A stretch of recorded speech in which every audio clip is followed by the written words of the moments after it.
Hello everyone. आज है हमारी सिलाई क्लास का तीसरा दिन और आज हम कुर्ती का नाप लेना सीखेंगे, तैयार कुर्ती का।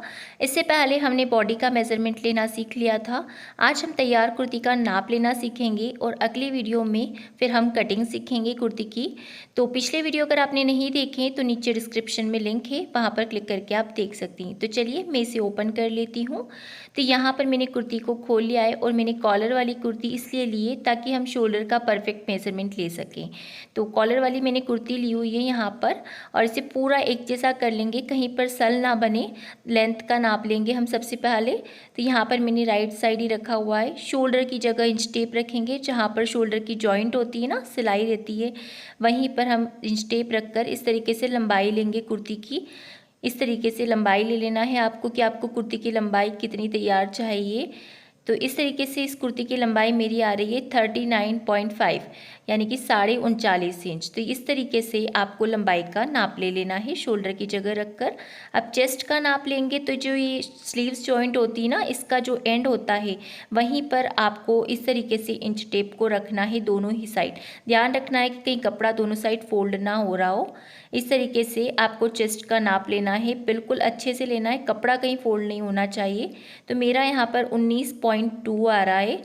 तो इस तरीके से तैयार कुर्ती से आपको सीने का नाप ले लेना है यहाँ पर और कॉपी में नोट करते जाना है।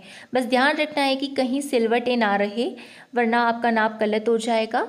अब उसके बाद में हम कमर का नाप लेंगे। तो इसके लिए अगर आपको समझ में नहीं आता है तो यहाँ पर कट है ना, कट का और जहाँ पर हमने सीने का नाप लिया उसके बीच में रखकर हम कमर का नाप लेंगे। देखिए ये चाक है, ये स्लीव्स के एंड में हमने सीने का नाप लिया, तो इसके बीच में हम कमर का नाप लेंगे। तो इस तरीके से मैंने बीच में रख दिया है।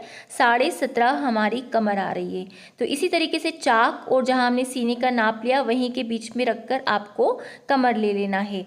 अब हम यहाँ पर हिप नापेंगे। हमने जो सीने का नाप लिया वो बिल्कुल आर्म होल जहाँ पर हमारा एंड था ना, स्लीव्स जॉइंट थी, वहाँ पर लिया। अभी मैंने चाक यहाँ पर मैं खोल दूंगी ये कट, और यहाँ पर हम हिप का नाप लेंगे, जहाँ पर कट होते हैं ना वहीं पर से। तो एग्जैक्ट इन कट को अच्छे से खोल कर लेना है आपको। तो यहाँ पर मेरा आ रहा है 20 इंच, तो मैं इसे 20 ले लूँगी। देखिए यहाँ पर कट को अच्छे से खोलना है आपको, वरना हिप का नाप ठीक से नहीं आएगा, हिप का नाप सॉरी। और यहाँ पर अब हम ये घेरा लेंगे फ्लेयर, तो इसे भी आपको अच्छे से नाप लेना है। यहाँ पर मेरा 20 इंच आ रहा है, देख सकते हैं आप, यहाँ से यहाँ। तो ये आपका 20 इंच आपको लिख लेना है कॉपी में। हिप का भी नाप, जब भी आप नाप ले किसी भी पार्ट का तो आपको कुर्ती को अच्छे से लेना है, कहीं से सिलवटे ना हो। अब मैं इसे पलट देती हूँ। हमें शोल्डर का नाप लेना है अब। तो इसीलिए मैंने मेन कॉलर वाली कुर्ती का इस्तेमाल किया है ताकि हम शोल्डर एग्जैक्ट ले पाएँ, क्योंकि कॉलर का जो कॉलर वाली कुर्ती होती है ना, उसी से आप शोल्डर का नाप ले सकते हैं। बाकी सिंपल कुर्ती से आप शोल्डर इतने अच्छे से नहीं निकाल पाएंगे।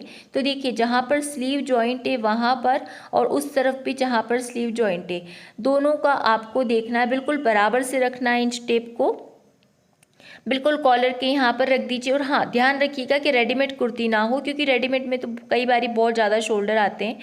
पर अगर आपके साइज़ की है तो कोई दिक्कत नहीं है। तो यहाँ से यहाँ देखिए मेरा शोल्डर आ रहा है 14 इंच, ठीक है, देख सकते हैं आप यहाँ पर 14 इंच हमारा शोल्डर आ रहा है। तो इसी के अकॉर्डिंग आपको कुर्ती से शोल्डर नाप लेना है, ऊपर की तरफ रखकर इंच टेप को। अब यहाँ पर शोल्डर की जगह आपको इंच टेप रख देना है और जितना भी आपको पीछे का गला लेना है आप मार्क कर सकते हैं। यहाँ पर गले की गहराई नहीं है क्योंकि ये कॉलर वाला है। आपको जितनी भी गले की लंबाई चाहिए आपको शोल्डर की जगह पर इसी तरीके से इंच टेप रखकर नाप लेना है। और फ्रंट के नेक की लंबाई के लिए भी आपको शोल्डर की जगह इस तरीके से तिरछी या सीधी इंच टेप रख देना है। फ्रंट के लिए आप ऐसे रखेंगे तो ज़्यादा बेस्ट रहेगा। आप ऐसे भी रख सकते हैं, लेकिन क्या होता है कि उसमें आपको समझ नहीं आता कि आपको कितना बड़ा चाहिए, और यहाँ बीच में रहता है ना, तो समझ में आ जाता है हमें कि हमें कितना बड़ा चाहिए। वैसे बराबर ही आता है बनाने पर वो सिर्फ हमारी सोच का फ़र्क होता है। अब हम यहाँ पर बाजू की लंबाई और बाजू की गोलाई का नाप लेंगे। तो बाजू की लंबाई के लिए जहाँ पर ये जॉइंट है ना हमारी स्लीव, वहीं से हम नाप लेंगे। देखिए कंधी के यहाँ, तो यहाँ पर इंच टेप रखना है जहाँ पर स्लीव का जॉइंट होता है। तो यहाँ से यहाँ तक हम लंबाई का नाप लेंगे। तो मेरी आ रही है 16.5 इंच, और मैं आपको इसी नाप से कटिंग भी बताऊँगी आगे वीडियो में। तो 16.5 इंच आ रही है यहाँ पर। देखिए इस तरीके से 16.5 तो हम कॉपी में नोट कर लेंगे। और अब बाजू की गोलाई का नाप लेंगे। तो इस तरीके से जैसे रखी हुई है ना, ऐसे ही आपको गोलाई का नाप ले लेना है। तो मेरा आ रहा है गोलाई यहाँ पर 6 इंच, इसे बॉटम भी कहते हैं हम। आपको कुछ भी नहीं करना है, सिर्फ ऐसे ही रखकर नाप ले लेना है 6 इंच।